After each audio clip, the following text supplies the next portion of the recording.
ഉൽപ്പത്തി അധ്യായം 49. യാക്കോബിന്റെ അനുഗ്രഹം. യാക്കോബ് തന്റെ മക്കളെ വിളിച്ചു പറഞ്ഞു, എല്ലാവരും ഒന്നിച്ചു കൂടുവിൻ. ഭാവിയിൽ നിങ്ങൾക്ക് എന്ത് സംഭവിക്കുമെന്ന് ഞാൻ പറയാം. യാക്കോബിന്റെ പുത്രന്മാരെ ഒന്നിച്ചുകൂടി കേൾക്കുവിൻ. നിങ്ങളുടെ പിതാവായ ഇസ്രായേലിന്റെ വാക്കുകൾ ശ്രദ്ധിക്കുവിൻ. റൂബൻ, നീ എൻ്റെ കടിഞ്ഞൂൽ പുത്രനാണ്, എൻ്റെ ശക്തിയും എൻ്റെ പൗരുഷത്തിൻ്റെ ആദ്യഫലവും. അഹങ്കാരത്തിലും ശക്തിയിലും നീ മുൻപൻ തന്നെ. വെള്ളം പോലെ അസ്ഥിരനായ നീ മുൻപനായി വാഴില്ല. എന്തെന്നാൽ നീ പിതാവിൻ്റെ കിടക്കയിൽ കയറി അത് അശുദ്ധമാക്കി. എൻ്റെ ശയ്യയിൽ കയറി നീ എന്നെ ദ്രോഹിച്ചുവല്ലോ. ശിമയോനും ലേവിയും കൂടപ്പിറപ്പുകളാണ്. അവരുടെ വാളുകൾ അക്രമത്തിൻ്റെ ആയുധങ്ങളാണ്. അവരുടെ ഗൂഢാലോചനകളിൽ എൻ്റെ മനസ്സ് പങ്കുകൊള്ളാതിരിക്കട്ടെ. അവരുടെ സമ്മേളനത്തിൽ എൻ്റെ ആത്മാവ് പങ്കുചേരാതിരിക്കട്ടെ. എന്തെന്നാൽ തങ്ങളുടെ കോപത്തിൽ അവർ മനുഷ്യരെ കൊന്നു, ക്രൂരതയിൽ അവർ കാളകളുടെ കുതിഞരമ്പ് വെട്ടി. അവരുടെ ഉഗ്രമായ കോപവും ക്രൂരമായ ക്രോധവും ശപിക്കപ്പെടട്ടെ. ഞാൻ അവരെ യാക്കോബിൽ വിഭജിക്കും, ഇസ്രായേലിൽ ചിതറിക്കുകയും ചെയ്യും. യൂദാ, നിന്റെ സഹോദരന്മാർ നിന്നെ പുകഴ്ത്തും. നിന്റെ കൈ ശത്രുക്കളുടെ കഴുത്തിൽ പതിക്കും. നിന്റെ പിതാവിന്റെ പുത്രന്മാർ നിന്റെ മുൻപിൽ കുമ്പിടും. യൂദാ ഒരു സിംഹക്കുട്ടിയാണ്. എൻ്റെ മകനെ, നീ ഇരയിൽ നിന്ന് മടങ്ങിയിരിക്കുന്നു. അവനൊരു സിംഹത്തെപ്പോലെയും സിംഹിയെപ്പോലെയും പതുങ്ങിക്കിടന്ന് വിശ്രമിക്കുന്നു. അവനെ ഉണർത്താൻ ആർക്ക് ധൈര്യമുണ്ടാകും? ചെങ്കോൽ യൂദായെ വിട്ടുപോകുകയില്ല. അതിൻ്റെ അവകാശി വന്നു ചേരും വരെ അധികാരദണ്ഡ് അവൻ്റെ സന്തതികളിൽ നിന്ന് നീങ്ങിപ്പോകുകയില്ല. ജനതകൾ അവനെ അനുസരിക്കും. അവൻ തൻ്റെ കഴുതിയെ മുന്തിരിവള്ളിയിലും കഴുതക്കുട്ടിയെ വിശിഷ്ടമായ മുന്തിരിച്ചെടിയിലും കെട്ടിയിടും. തൻ്റെ ഉടുപ്പ് വീഞ്ഞിലും മേലങ്കി മുന്തിരിച്ചാറിലും കഴുകും. അവൻ്റെ കണ്ണുകൾ വീഞ്ഞിനേക്കാൾ ചെമന്നും പല്ലുകൾ പാലിനേക്കാൾ വെളുത്തുമിരിക്കും. സെബൂലൂണാകട്ടെ കടൽ തീരത്ത് വസിക്കും. അവൻ കപ്പലുകൾക്ക് അഭയകേന്ദ്രമായിരിക്കും. സീദോനായിരിക്കും അവൻ്റെ അതിർത്തി. ഇസാക്കാർ ഒരു കഴുത്തുറ്റ കഴുതിയാണ്. അവൻ ചുമടുകൾക്കിടയിൽ കിടക്കുന്നു. വിശ്രമസ്ഥലം നല്ലതെന്നും ദേശം മനോഹരമെന്നും അവൻ കണ്ടു.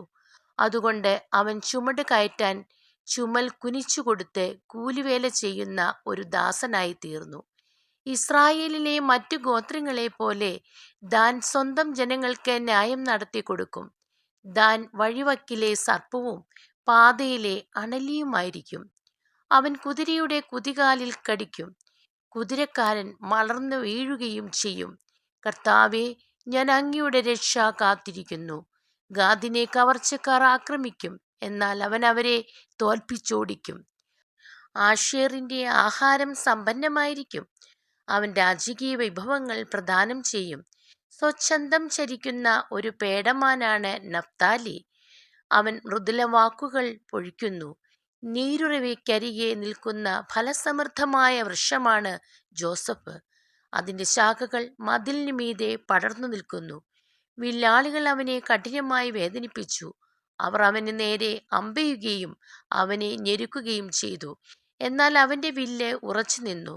യാക്കോബിന്റെ ശക്തനായ ദൈവം, ഇസ്രായേലിന്റെ പാറയായ ഇടയൻ, തൻ്റെ കൈകൾ കൊണ്ട് അവൻ്റെ കൈകളെ ശക്തിപ്പെടുത്തി. നിന്റെ പിതാവിൻ്റെ ദൈവം നിനക്ക് തുണയായിരിക്കും. സർവശക്തനായ ദൈവം നിന്നെ അനുഗ്രഹിക്കും. മുകളിലുള്ള ആകാശത്തിൻ്റെയും കീഴിലുള്ള ആഴത്തിൻ്റെയും ഉദരത്തിൻ്റെയും മാറിടത്തിൻ്റെയും അനുഗ്രഹങ്ങൾ നിനക്കുണ്ടാകട്ടെ. നിന്റെ പിതാവിൻ്റെ അനുഗ്രഹങ്ങൾ നിത്യപർവ്വതങ്ങളുടെ ഔദാര്യത്തെക്കാളും ശാശ്വത ഗിരികളുടെ അനുഗ്രഹങ്ങളെക്കാളും ശക്തങ്ങളാണ്. അവ ജോസഫിന്റെ ശിരസിൽ തൻ്റെ സഹോദരനിൽ നിന്ന് വേർപെട്ടിരുന്നവന്റെ മൂർധാവിൽ വർഷിക്കപ്പെടട്ടെ. ആർത്തിയുള്ള ഒരു ചെന്നായയാണ് ബെഞ്ചമിൻ. അവൻ രാവിലെ ഇര വിഴുങ്ങുകയും വൈകുന്നേരം കവർച്ച മുതൽ പങ്കിടുകയും ചെയ്യും. ഇവരാണ് ഇസ്രായേലിലെ 12 ഗോത്രങ്ങൾ. അവരുടെ പിതാവ് അവരോട് പറഞ്ഞതാണിത്. അവൻ എല്ലാവരെയും അനുഗ്രഹിച്ച് ഓരോരുത്തർക്കും ചേർന്ന വിധത്തിലാണ് അവരെ അനുഗ്രഹിച്ചത്. യാക്കോബിന്റെ മരണം. യാക്കോബ് അവരോട് ആവശ്യപ്പെട്ടു, ഞാൻ എൻ്റെ ആളുകളോട് ചേരുകയായി ഹിത്യനായ എഫ്രോണിന്റെ വയലിലുള്ള ഗുഹയിൽ എൻ്റെ പിതാക്കന്മാരുടെ അടുത്ത് എന്നെയും അടക്കുക. മാമ്രയ്ക്ക് കിഴക്ക് കാനാൻ ദേശത്തുള്ള മക്പെലായിലെ വയലിലാണ് ആ ഗുഹ. ശ്മശാന ഭൂമിക്ക് വേണ്ടി ഹിത്യനായ എഫ്രോണിൽ നിന്ന് അബ്രാഹാം അവകാശമായി വാങ്ങിയതാണ് ആ വയലും ഗുഹയും. അബ്രാഹത്തെയും ഭാര്യ സാറായെയും അവിടെയാണ് അവർ അടക്കം ചെയ്തത്. അവിടെ തന്നെയാണ് ഇസഹാക്കിനെയും ഭാര്യ റെബേക്കയെയും സംസ്കരിച്ചത്. ഞാൻ ലയായെ സംസ്കരിച്ചതും അവിടെ തന്നെ. വയലും അതിലുള്ള ഗുഹയും ഹിത്യരുടെ കയ്യിൽ നിന്നാണ് വാങ്ങിയത്. തനിക്ക് പറയാനുണ്ടായിരുന്നത് പറഞ്ഞു തീർന്നപ്പോൾ യാക്കോബ് കിടക്കയിലേക്ക് ചാഞ്ഞു. അവൻ അന്ത്യശ്വാസം വലിച്ച് തൻ്റെ ജനത്തോട് ചേർന്നു. ദൈവമേ, സ്തുതി അങ്ങേക്ക് യോഗ്യമാകുന്നു.